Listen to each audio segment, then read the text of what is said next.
So we've been working a couple chokes and we've been working them from the turtle position. All right, we get the person down, we've got into control. What do we do from here? I'm going to show two different variations, one with a gi and then one for no gi. All right, maybe the person out that we have to do this on is just in a t-shirt or in a muscle shirt. We can't actually get our grips the same way. So the first one that I'm going to do with the gi, I want to get my knee in between their knee and elbow. So even if Matt's in nice and tight and getting in really tight, protecting himself, I drive my knee in and drop my weight down, which gets me in nice and close to him. I already want to be leaning and letting him carry my weight. Okay, it should be easy for me, hard for him. The next thing that I want to do is I want to feed his gi into my hand. All right, so I want to take that gi and feed it in so that this lapel comes into my back hand. The problem with that is if I just reach across, he's going to pin my hand, try and start to roll, and away I go, and I don't want that. So I want to reach in, and I want to start to get this gi rolled over and my thumb in. We've done a lot of chokes before where I say get really high on the collar to make the choke more effective. I don't have to on this one. Okay? I want to really just come off, and if my arm's parallel to the ground, it's still going to work very, very well. So I get over, I start to reach underneath, but I flip the collar so I have some meat to grab.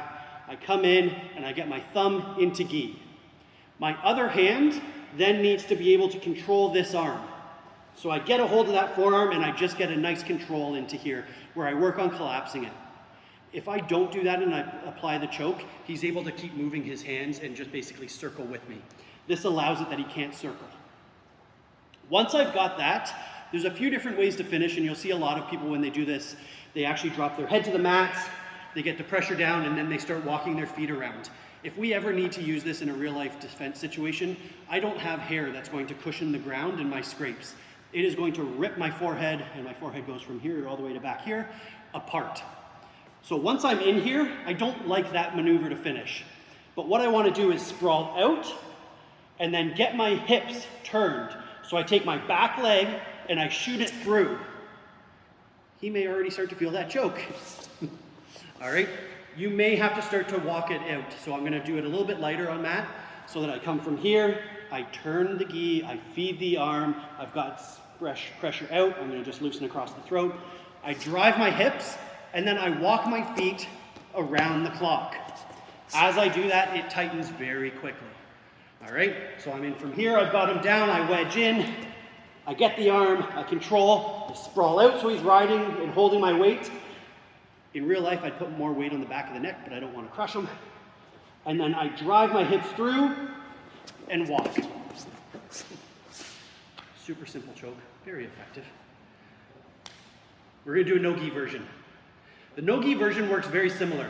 This time what I want to do is take my back hand and feed it all the way through past his armpit.